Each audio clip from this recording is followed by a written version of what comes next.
The Orion story begins with the detonation of the world's first atomic bomb in the New Mexico desert in July 1945. In the most expensive experiment of all time, scientists have shaped 5,000 pounds of high explosive to squeeze a sphere of plutonium the size of a baseball into an uncontrollable chain reaction of atoms splitting atoms. If it works, the next bomb will be used on Hiroshima.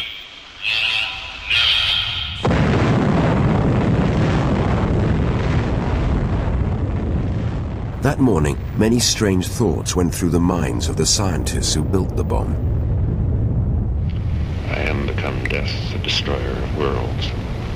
I remembered that Sanskrit line. While Oppenheimer thought of death and destruction, Stanislav Ulam, the Polish mathematician, wondered if the immense power of a nuclear explosion could take the first men to the planets.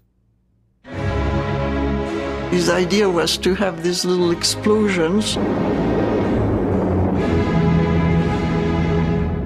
propel a rocket into space, little explosions of atomic bombs. But he certainly liked to dream about that going to the stars.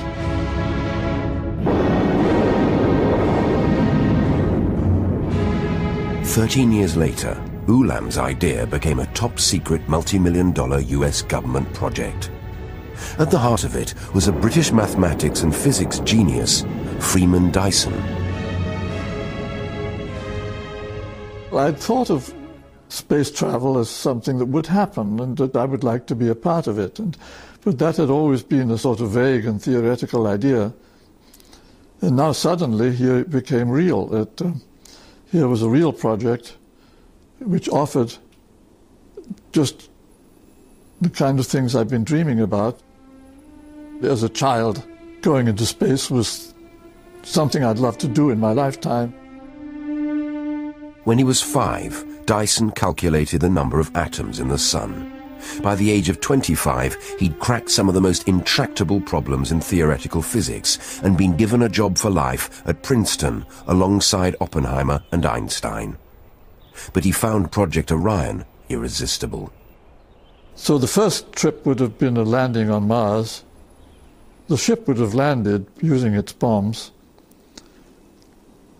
And then about 50 people would pile out and do their stuff. We had thought of it as an analogy of the voyage of the Beagle when Darwin made all his great discoveries. Dyson's son George, a science historian, was 5 years old when he first heard about Project Orion. It was this great romantic part of my father's youth. He never did anything like that again. And at the time, of course, it was tremendously exciting to have a father who was going to build a spaceship. He expected to go along. I remember he asked me once if there would be a little seat beside mine where he could sit and things of that kind. So it was always for him a memory of some quite fabulous sort of fairy story that happened when he was little. George returned to the Orion story 40 years later and wrote a book about it, partly to establish the facts, but also as a way to understand his father better. As a teenager, George ran away from home to live in a treehouse on the west coast of Canada. I mean, the simplest explanation is that, son of Freeman Dyson builds 95-foot-high treehouse to escape the shadow of his father. My father never built tree houses, so I could have the world's highest tree house even though I was not going to do anything in physics. George earned a living designing and building boats, but his real interest was writing about the history of science. He wrote a seminal account of the evolution of computers before tackling Orion. Writing a book is the way, that's the doorway that sort of leads to the knowledge. That was a way I could devote 3 years of my life to finding out the story that had always sort of escaped me. George's research took him across the United States, anxious to trace other surviving members of the Orion team and gather their accounts before it was too late. I'm at a very strong disadvantage in that I don't know how much of the project has been declassified. So I may not be able to answer all your questions, but gee, I was thrilled when I found out what it was. To uncover the true story of Orion, George had to struggle to get key documents declassified. But much remains secret. Even now, his father can't tell George everything he knows. We don't want to give the terrorists instructions for how to build cheap bombs.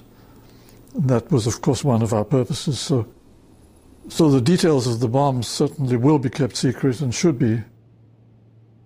George discovered that even Stan Ulam's original memorandum on using atomic bombs to propel rockets is still classified, locked up in a safe at Los Alamos, and the idea might have been forgotten had it not been for what happened in Russia on the evening of October the 4th, 1957.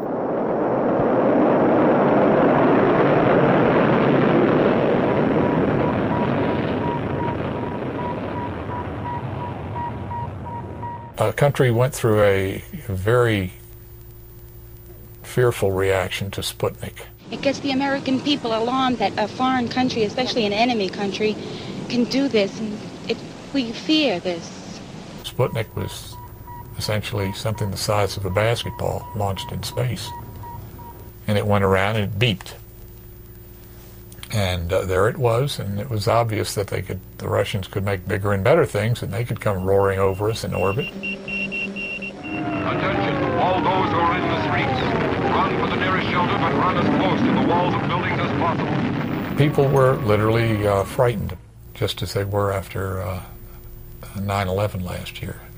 You know, what is it? What kind of a weapon could it be? Is it a real threat? Does it mean that Russia is going to try to rule the world?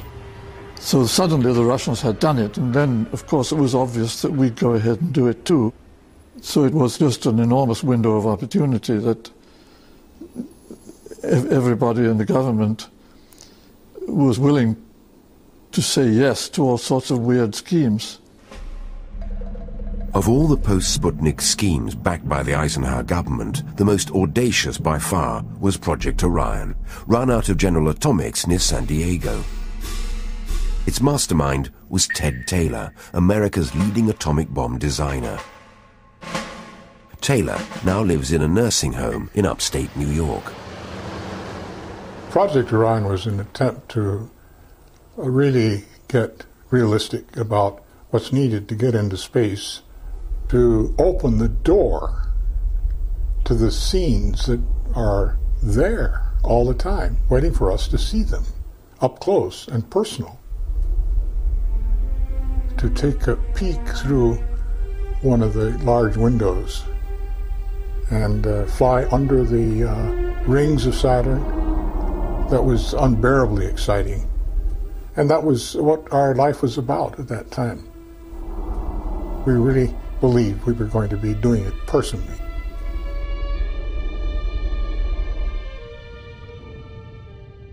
By the time the Russians put a dog into Earth orbit a month later, Taylor had sold the idea of a nuclear bomb-propelled spaceship with a crew of 50 men and women to his boss at General Atomics, the 34-year-old physicist and entrepreneur, Frederick de Hoffman.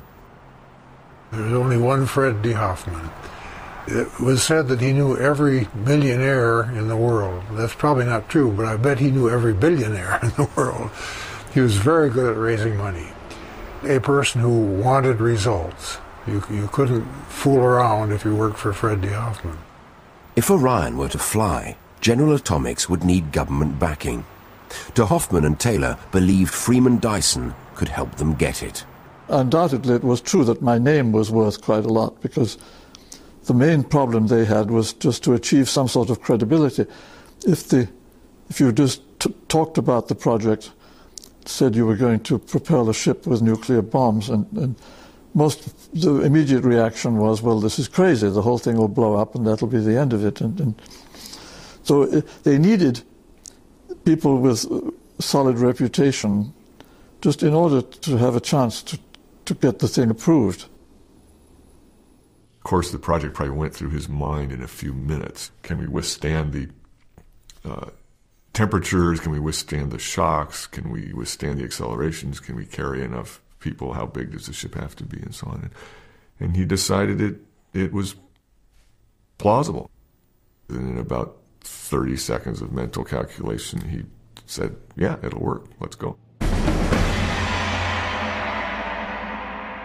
The Dysons moved to La Jolla in Southern California. One morning in end of May 1958, driving to school, I was told, Daddy's building a spaceship. And when we did go to General Atomic, I thought they were building the spaceship right there. I thought that big round building was the beginning of the spaceship. George was to find out later that he'd been right about scale. The circular library building at General Atomics was the same diameter as the base of a full-size Orion, which would tower 200 feet above it. I can remember very well when Ted Taylor first explained the Orion idea.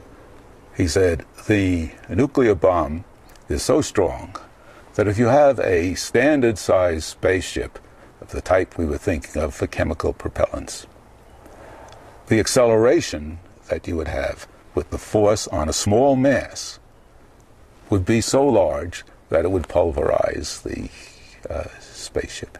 He said, let's make it big. Let's make it, instead of a few tons, let's make it a few thousand tons. And this means with the same force, you would have much less acceleration. Because it has to be so big, we should change the way we think of spacecraft. Instead of them being designed for the minimum possible weight with just the right strength, which means very fragile for the operation, let's make it in a standard engineering design, built like the Brooklyn Bridge or a building.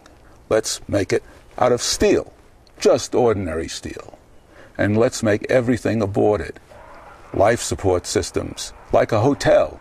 I kept saying we should have a conventional store-bought barber's chair up there, just to show how scornful we could be of anything that was up there just to save weight. Taylor and Dyson headhunted some 50 scientists and engineers for the project. Among them, Jeremy Bernstein, a physicist at the Rand Corporation in Santa Monica, where consultants were paid to think the unthinkable. The Rand Corporation was like a malignant university. It was this faculty all devoted to the Cold War. In the physics division, for example, there was Herman Kahn, who's no longer with us, but he was then writing about megadeaths and trying to habituate us to the idea that if we only killed a few millions here and there, it would come out all right in the end. It's a gigantic man who clearly had never missed a meal. This whole business of these megadeaths and everybody focused on H-bomb tests and so on, I find rather depressing. At this very time, the gossip was that Dyson Freeman was in La Jolla. He had been bitten by a dog, and he'd gone to a bullfight, and he was working on a spaceship. And so I wrote Freeman a letter, and I said, if any of these three things are true, being bitten by a dog or go to a bullfight or work on a spaceship, you're having a better time than I am, I wrote. Well, much to my amazement, a few days later, he called me and said, you should come down here. At that time, General Atomic was known as Generous Atomics. People had wonderful summers and even winters on the beach in La Jolla. So it was kind of exotic. Restaurants served abalone steak and that sort of thing. You turn to me with a kiss in your... De Hoffmann's General Atomics was a multi-million-dollar company set up after the war to exploit the peaceful power of the atom. De Hoffmann had helped plan the destruction of Hiroshima and Nagasaki.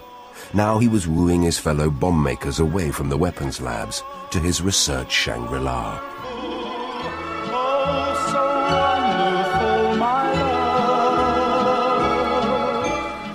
The sun, to us the difference between life and death. It burns, stifles, dehydrates. But who would deny its warmth, its light, its beneficial radiation? So can it be with the energy man has created. The road is open. A road which may show us the cure for cancer. A road which may enable us to produce heat and power and new metals with atomic furnaces. New fuels, new ways to nourish the soil and correct vitamin and mineral deficiencies in the very food we eat.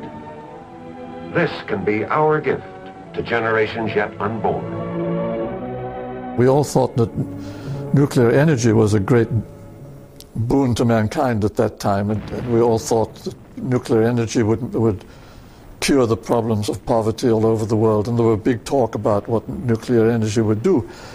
And that, of course, was certainly very much driven by this feeling, well, we've used nuclear energy, first of all, for killing people, now let's use it for doing something good. Dyson spent World War II helping to plan the bombing of Germany, and many of the Orion scientists worked on the Hiroshima and Nagasaki bombs. They brought this history with them to Project Orion. I do feel a moral responsibility for the almost 200,000 deaths. I had a small part in it, but still, that's an important ingredient. And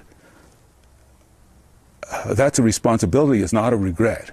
There's a difference. Project Orion was a way of doing things in a benign, peaceful way that relied on their previous military experience in some ways. So it was a translation of a sword into a plowshare. And I think that's a lot of the spirit that imbued these people. Nobody really liked the sort of mass murder aspect of bombs, but nevertheless they loved playing around with bombs.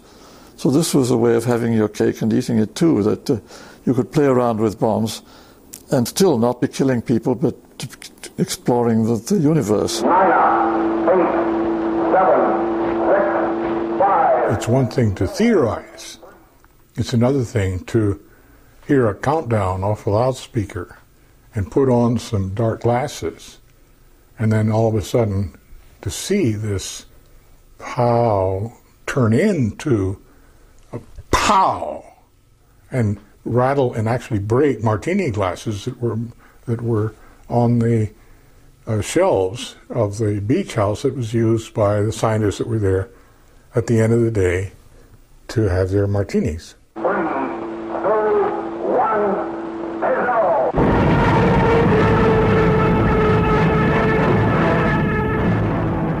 The Orion spaceship would ride on a wave of atomic explosions, each generating for an instant temperatures many times hotter than the surface of the sun. The original reaction always was, that's absurd. And Ted then told a little story about the tower in New Mexico where they exploded the very first bomb. That tower was, I think, 200 feet high, and on top of it there was the bomb. And you saw the pictures then afterwards of the fireball of the bomb completely enveloping the tower. Everybody had the idea that since the bomb exploded on the tower, the whole tower was vaporized, there was nothing left.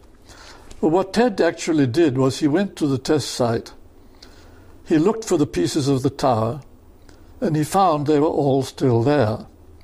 That every piece of that tower actually is still lying there in the desert. They were thrown considerable distances, but they were not vaporized.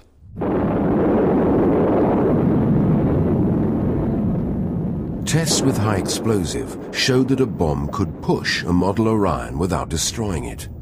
This rare film was taken at the Point Loma Naval Test Range by Orion team member Jerry Astle. George Dyson learned that Astle was still living in nearby Solana Beach and that he'd kept Orion relics.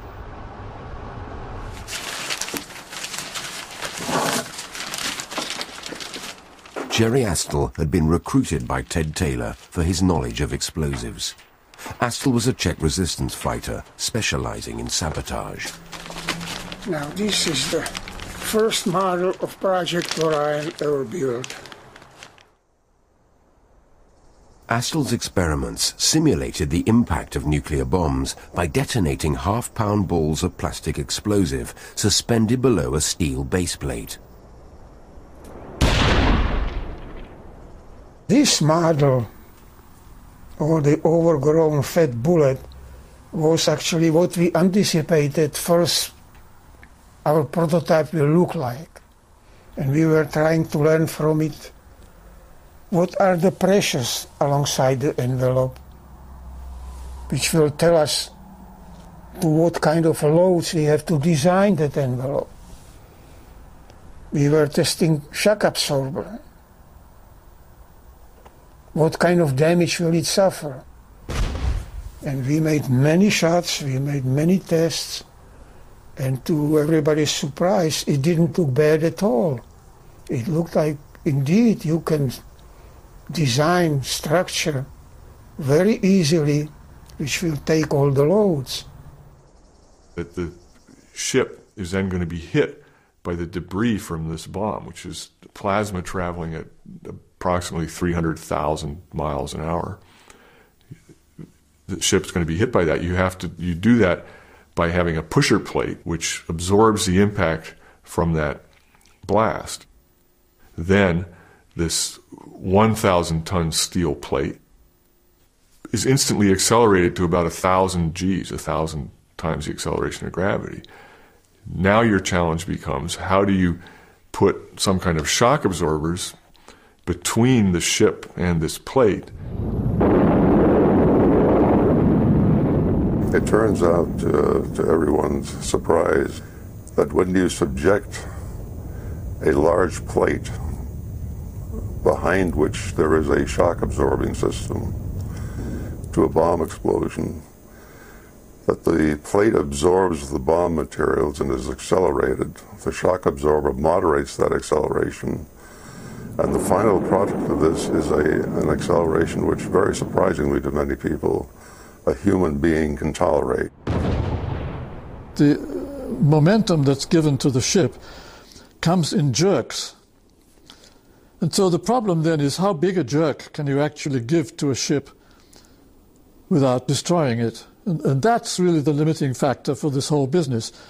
You have to calculate what sort of a jerk you can take.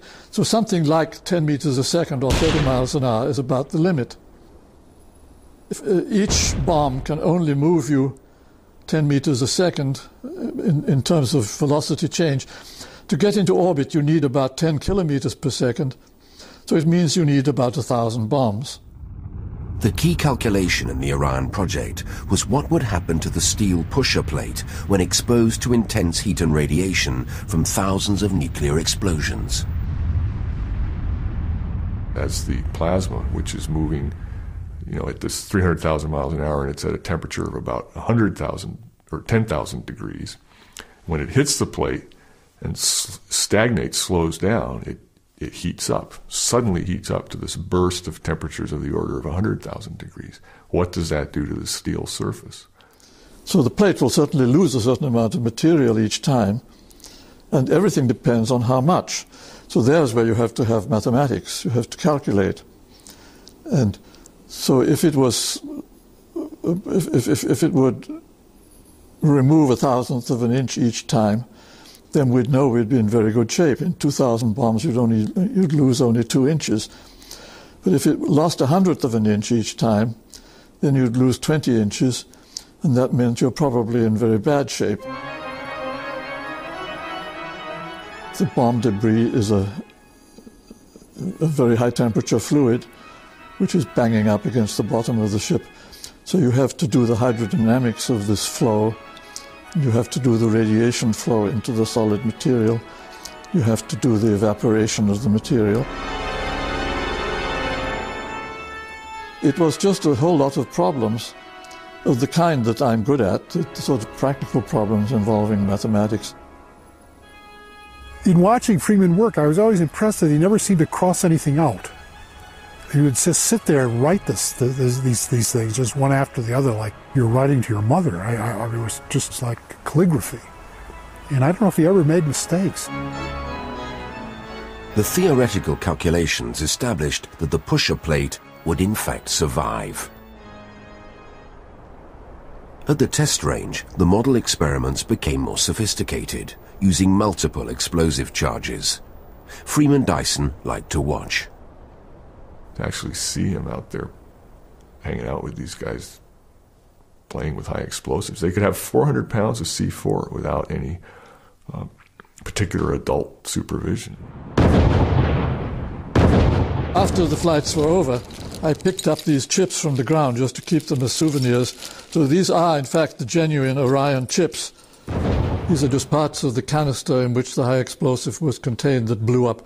The canister was only needed to hold the high explosive. It didn't play any part in propelling the ship. And we were lucky that we never got hit by any of these. There is a kind of scientist which I think I belong to, which loves inventing things and then playing around with inventions. And they are very often crazy. I mean, the mad scientist is not just a figure of speech. There really are such people. And they love to play around with crazy schemes. And some of them may even be dangerous. And so, I mean, the public is not altogether wrong in being a little bit scared of such people.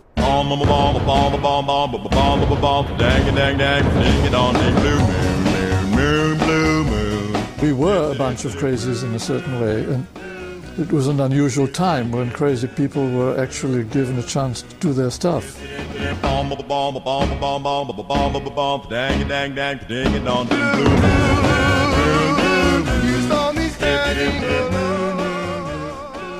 My father had spent his whole life just scribbling on blackboards, and then we moved to California. He was flying this glider off a cliff. I mean, I'd go up on Saturdays and watch, and he would get in this thing and be winched right over the edge of this cliff and fly around, and if he did okay, come back. And you know, my dad was doing that. I'd never dreamed of him doing anything like that. So it made the whole idea of going into space just seem that much closer. Cars looked like spaceships, and jet planes were flying overhead. They were building Atlas missiles by the hundreds. Orion fit right in.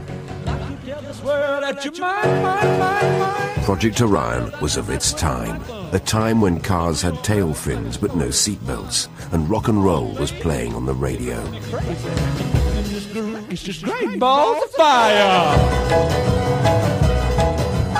In Las Vegas, the mafia were building the casinos, and 60 miles away in the Nevada desert, the government was letting off the bombs.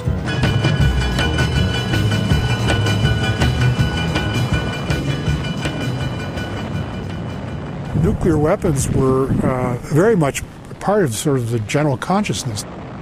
It was a Cold War situation. The Russians were testing above ground. The British were testing above ground. The French were testing above ground. Everybody and his mother was testing above ground.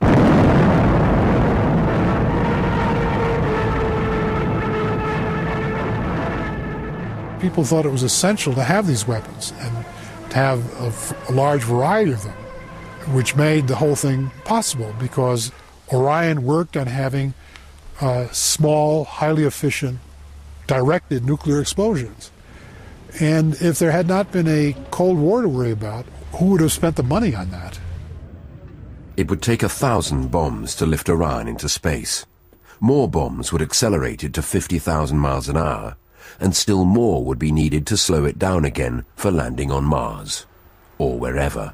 Maybe one of the largest challenges was get the bombs out of the ship in perfect sequence. So 2 to 4 times a second, either twice a second or 4 times per second, you have to eject a bomb from the ship. So that's a great challenge of mechanical engineering.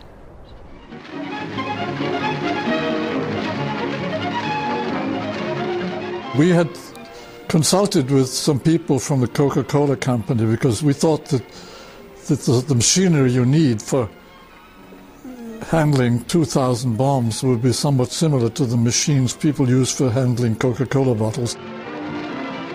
They had lots of ideas about how to grab these little bombs and move them down the racks and get them out the ship and bring the next one. You had to be able to select different flavors because if you, as you went up through the atmosphere, you needed to increase the yield, sort of the opposite of what you would think. And if you had a dud, then the next one had to be a half momentum charge. So you always had to be suddenly, everybody's wanting Coke, and then suddenly somebody wants an orange soda. You've got to be able to grab it and get it in line. In the years since Hiroshima, weapon designers like Ted Taylor had developed atomic bombs that could fit into artillery shells.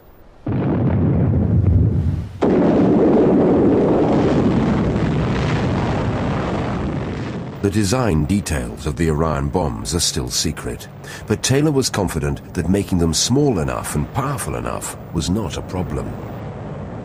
And the final challenge, the easy one, is okay, how do you actually build the ship? You know, the part where the people live and have their reading room and, you know, groceries and kitchen and all that. And that's sort of the easy part. That's just shipbuilding. The sister company of General Atomic was building the nuclear submarine fleet. So the assumption was that if the project really got the go-ahead, probably they would have brought in the submarine people to actually design and build the ship. That the technical problems of building a submarine to go, you know, 500 meters down in the ocean are as bad or worse than the technical problems of building a vehicle for the vacuum of space. Certainly it looked much more like a submarine than like an airplane. It was sort of heavy construction with heavy steel, full of all kinds of heavy equipment, and most of it stainless steel, cogwheels and drive shafts, and a lot of just plain old-fashioned rotating machinery.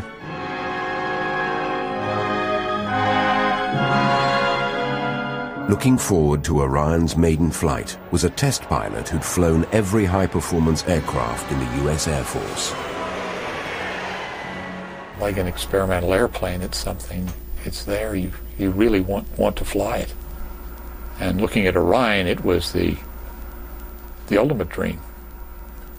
It was basically riding a pogo stick, and that was certainly doable. 7, 6, 5, 4, 3. I think it would be the most impressive, most startling, interesting, and in many ways beautiful spectacle caused by action by human beings.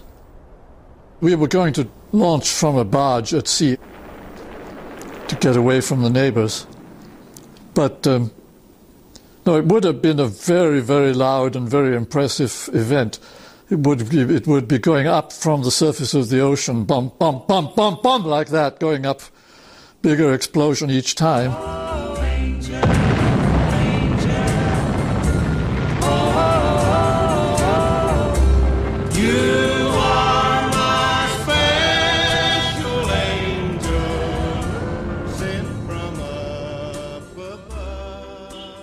It must be 50 years or so since I heard about Project Orion. I'm sure the idea startled me, this concept of using nuclear bombs, bang, bang, bang, bang, to drive yourself around the solar system. But I don't think even then I dismissed it.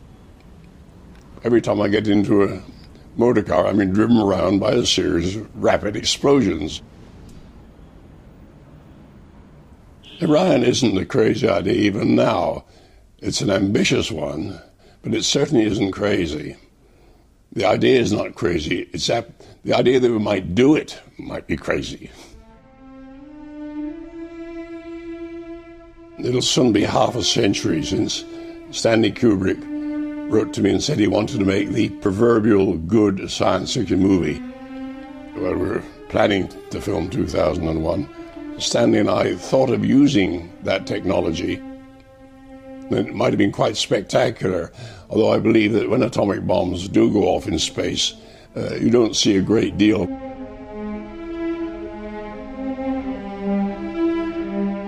I think Stanley wanted to avoid the Orion concept because he just made Dr. Strangelove, or How I Learned to Stop Worrying and Love the Bomb, and he felt that having done that, he didn't want to do anything more in connection with atomic bombs. Freeman Dyson, who's one of the few authentic geniuses I've ever met, he wrote a wonderful book called Disturbing the Universe, and he would like to rearrange the solar system and make it nearer to our heart's desire, and that is something which I'm sure will happen in the next few centuries. It was something like Mars by 1965. And Saturn by 1970 was the sort of the slogan we went by. establishing human colonies was certainly part of our plan. And not only humans, but of course crop plants and everything else that goes with it. So we wanted to find places which were hospitable to life, and of course for that Mars was the obvious choice. We didn't imagine that you'd go there the way people talk about it today, going there for a couple of weeks and then coming back. We thought of it certainly several years to have a chance really to explore the planet, maybe grow the first crops, and then maybe come home or maybe stay there. When Freeman got involved, he very quickly did this study on trips to the satellites of the outer planets, where he showed that a little more fuel than going to Mars. You could actually take a longer trip, go all the way to Saturn, stop at one of the moons, refuel with more propellant. That's not nuclear fuel, it's just ice or something to pack around the bomb to get momentum to come home, and come back to Earth 4 years later. Then the second trip would be to the satellites, which were already then well known to be interesting places. Jupiter has about 6, and Saturn has about 4 big satellites. Each of them could be a habitable world. We know that they have lots of ice and other chemicals that are essential to life.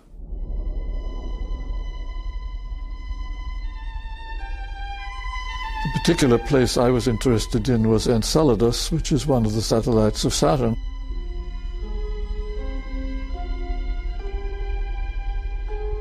And that was interesting because it has a rather low escape velocity, so it would be easy to land.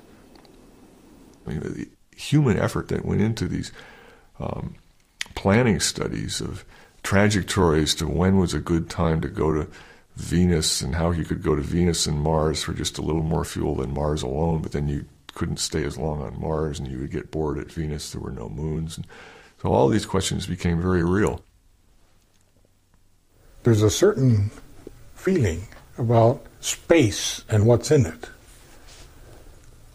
that is just a big high.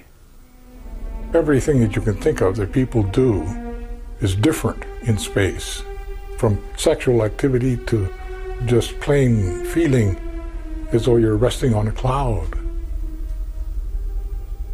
The idea that you personally, not getting things ready for somebody else, but going there and doing it yourself, is unbearably exciting. I always thought Ted was very dreamy. He was thinking of this Queen Mary-like thing which would float around the solar system. I always looked on it a little cynically. I mean, it was fine. I didn't have anything against it, but I wasn't persuaded that this was going to happen. We used to talk about going to these far out, to the edge of the edge of our solar system, you know, with Orion. And I used to think that was kind of preposterous, I used to think. There was few guys, they were not interested in flying no matter what it is. If you give them flying carpet, they wouldn't sit on it anyway. Me, I wanted to go, but my feelings were sort of hurt that, I mean, Ted was talking about taking his children, and my father said we were going to stay behind, so he was going to go without us. I had just been switching between one wife and another, and it wasn't clear whether I had any family at all for a while. While the Orioneers dreamed of colonizing Mars and Saturn, in the real world they were being sidelined. The newly formed NASA space agency opted for beating the Russians to the moon using Werner von Braun's chemical-powered rockets, not Orion. It was the first nail in the coffin of the project. NASA, quite rightly, refused to have anything to do with it as long as it was secret. And that's, it was NASA policy not to have secrets, and I think that was right. As a civilian space agency, they do far better staying out in the open. So that was another of the fatal handicaps we had, that we were kept very tightly secret. So instead it went to the Air Force, much to our annoyance. But still, we had to live with the Air Force then from that point on. And the Air Force was quite understanding. They knew this wasn't a military weapon. They were prepared to pay for it because there were lots of people in the Air Force who shared our feelings that it was a great chance to go into space. In the mountains of southern Colorado, George Dyson found 2 Air Force scientists and Orion supporters called Ed Giller and Don Priquet. Now neighbors in retirement, they were once colleagues at the Air Force Special Weapons Center in Albuquerque, New Mexico. Giller and Priquet were the key liaison officers for Project Orion. I don't know where Orion got the name, but I'll have to put my 2 bits in here at the moment. Because it is an impulse system, we called it putt-putt at Kirkland, which the powers to be thought we were being a little flippant with.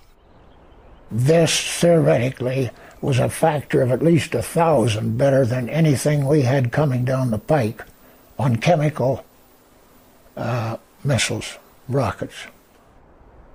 Giller and Priquet liked Orion, but there were skeptics in the Air Force top brass who needed to be persuaded to keep funding the research. The liaison officer with the Air Force said, you got to show them that it'll work. You know, why don't you make a model that flies? The Orioneers built a free-flying model, and they made a film for Ted Taylor to take to Washington to show to the disbelievers. After the film, he said there was most marvelous silence. You could hear the pin drop, because they were all proven wrong. And there it was, and nobody can argue with that.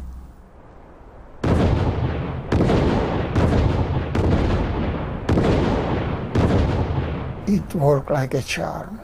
First time we tried it, the thing took off like bat out of hell and flew.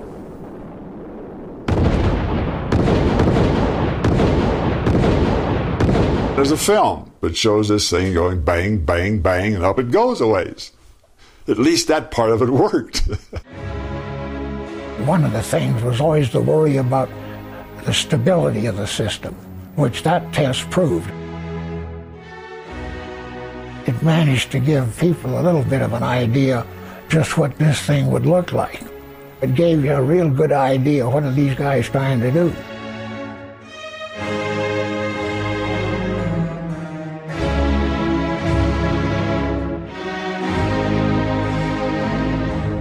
Paradoxically, this success contained the seeds of Orion's downfall. It inflamed the military imagination in ways that would destroy the project. We were briefing some folks in the Pentagon once, senior military people, colonels from all the services, about how big this payload would be. And in fact, you could put people on it. You could put 150, 200 troops on it. And this is when a Marine colonel popped up and said, that's just what I need to get my division across the Pacific in half an hour into some trouble spot. A trap was looming for the Orioneers. To get the money, it seemed they would have to pretend to turn the plowshare back into a sword, and so betray the original peaceful aspirations of Orion. Officially, it had to be justified to the budgeteers as a military program, so they had to invent fake military requirements for it. I had to name like sort of the 6 reports I would most like to get declassified. There was a report on military applications of the Orion vehicle, where apparently they dreamed up all sorts of wild ideas.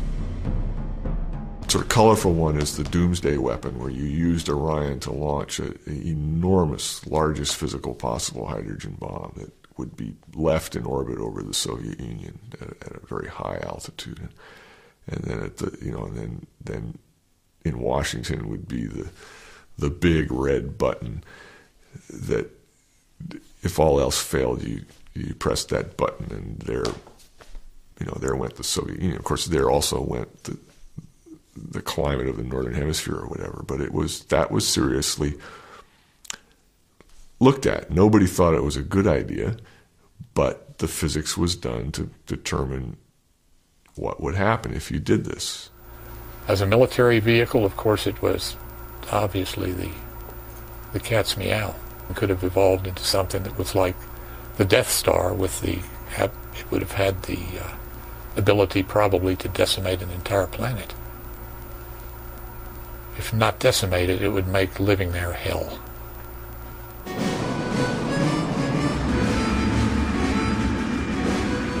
The Death Star concept excited the generals at Strategic Air Command, always on the lookout for new ways to enforce peace. As far as the Air Force is concerned, it's a weapon system in space. And that was almost a dirty word at those days, a weapon system in space, you know, especially a nuclear one.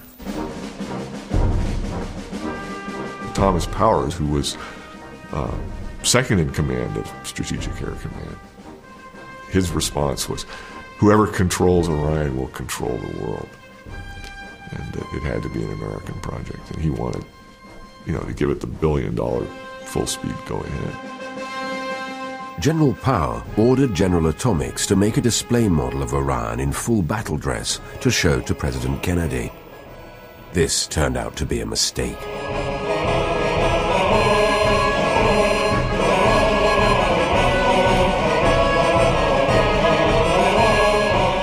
And there's one model that probably still exists, and someone watching this film may know where it is. Everyone talks about it. And it was the size of a car. And it was a model of this Orion battleship. And it had Kasaba howitzer, nuclear cannons, and it had 25 megaton missiles that could, destroy half the world, and it could turn around and protect itself by it could hide behind its own pusher plate. The model was shown to President Kennedy and was apparently horrified that this was just the last thing the world needed was, a giant nuclear weapons race in space.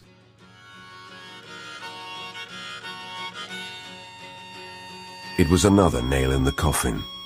In the 5 years since Project Orion began, the world had changed. Concern about radioactive fallout from the bomb tests was turning to outrage. Strontium-90 was turning up in milk and babies' teeth. The public had seen the pictures from Hiroshima, and the Cuban Missile Crisis had brought the world to the brink of nuclear Armageddon. Suddenly, all things atomic were out of fashion. From the beginning of Project Orion, fallout had been among Freeman Dyson's concerns. He wanted to know how much radioactivity each Orion flight would add to the world total. I wanted to know very precisely how many people would this fallout actually harm. And until I knew the answer to that question, I certainly wasn't prepared to fly in any of these ships or to approve the project in general. So I made that a high priority myself, to deal with this question of fallout. Well, I did the calculations, and they weren't very encouraging. Every time you took off and flew off into space, I calculated we would probably kill about somewhere between 1 and 10 people as a result of radioactive fallout. And that to me was unacceptable. And so I said always right at the start, well, we've got to clean up the bombs and use much cleaner bombs. If we got it down to something like 1/100th of a person, then I would consider that acceptable. I mean, it was a question of judgment. You could never do anything, of course, without risk to people, but at least you didn't want to be sure of killing somebody. By 1963, Dyson's concerns about fallout had become conviction. As a consultant to the International Disarmament Agency, he had to choose between Project Orion and an end to all atmospheric bomb tests. I knew that this test ban treaty that we were negotiating would be the final nail in the coffin of Orion. And still, of course, I said, yes, it definitely should go ahead. And I remember telling Ted Taylor that I was partly responsible for the test ban treaty. And it was sad for Ted And in a way, for me, that was, I mean, it was just obvious by that time that the test ban treaty was right and that Orion had to give way. We just got the orders to, shut her down. And that we did. And that ended Orion. I'm totally opposed to any further development of any nuclear explosives, certainly, of any kind, for any purpose, with one exception, and that is Orion. If we were able to do nuclear testing today, to test it, I'm pretty confident that we would get to do it. If I had a lifespan of 200 or 300 years, I would give somebody odds that it will be built, that it will be flown. Now let's hope it doesn't suddenly appear in the sky like Sputnik and it belongs to an unfriendly rival. The knowledge generated by the Orion scientists is still there, much of it top secret and highly dangerous. A number of the things that were developed in Project Orion are still active military programs. And you can guess that if you talk to people and you'll see what they can talk about and what they can't. You very quickly come to areas that still cannot be talked about. And why can't they be talked about? Probably because they're active. We know they're active. There's a great deal of work still going on, particularly with small directed energy nuclear weapons, which have obvious military applications. It could be used to take out deep bunkers where there's only bad people. You can say, well, there's only going to be bad people in these bunkers. Let's use one of these things. That's a very dangerous, tempting thing. If Orion technology could break the taboo on battlefield nuclear weapons, its potential might also be exploited by terrorists. Orion bomb designs use small amounts of expensive plutonium and large amounts of relatively cheap high explosive.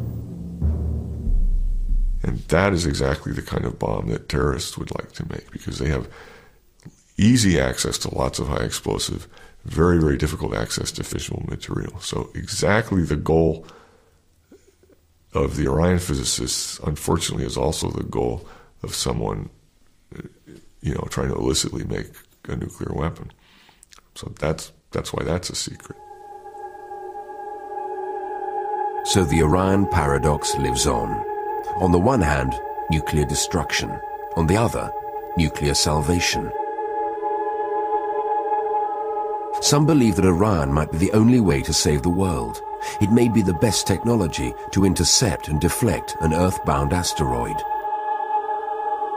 Some near-Earth object is coming, and we know it's coming, and we have 9 months or whatever, and we need to divert it. And Orion is one of the few existing ways we could do that.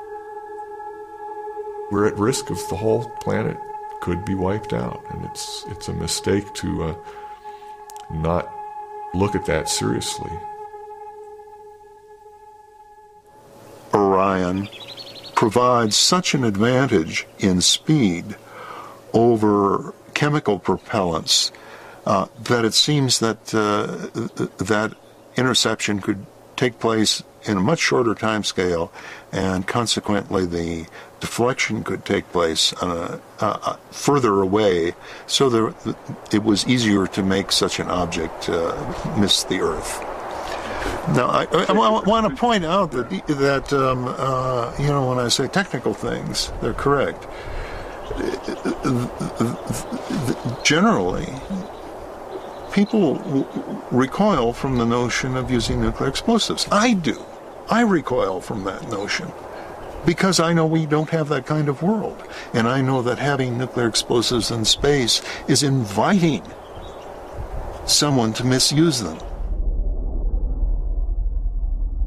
Even now, the only way we could get large payloads around the solar system is by something like Orion, because atomic bombs contain thousands of times more energy, indeed almost millions of times more energy, than any of the chemicals that we use in our existing rockets, like hydrogen and oxygen.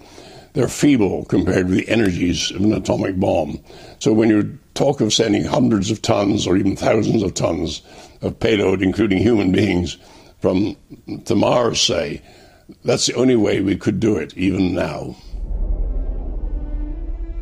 The space age hasn't begun yet.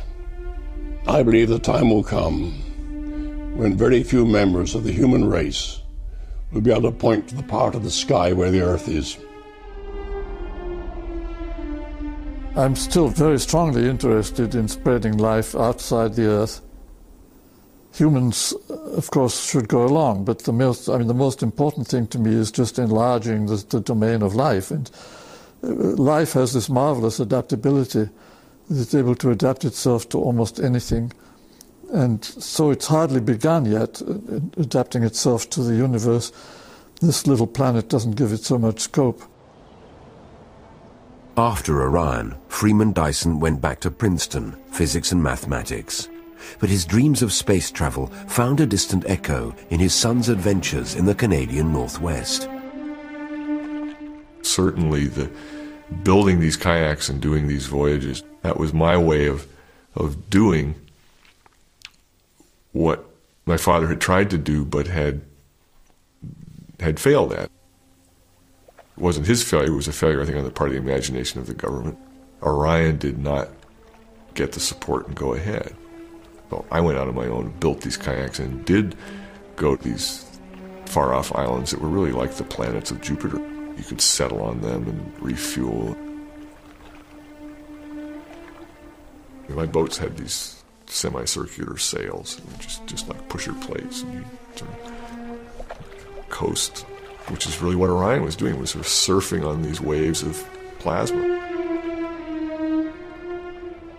In 1965, Freeman Dyson published an impassioned article in the journal Science entitled Death of a Project. The story of Orion, he wrote, is significant because this is the first time in modern history that a major expansion of human technology has been suppressed for political reasons. But those who've worked on Project Orion must continue to hope that they may see their work bear fruit in their own lifetimes. They cannot lose sight of the dream which fired their imaginations in 1958 and sustained them through the years of struggle afterward. The dream that the bombs which killed and maimed at Nagasaki and Hiroshima may one day open the skies to mankind.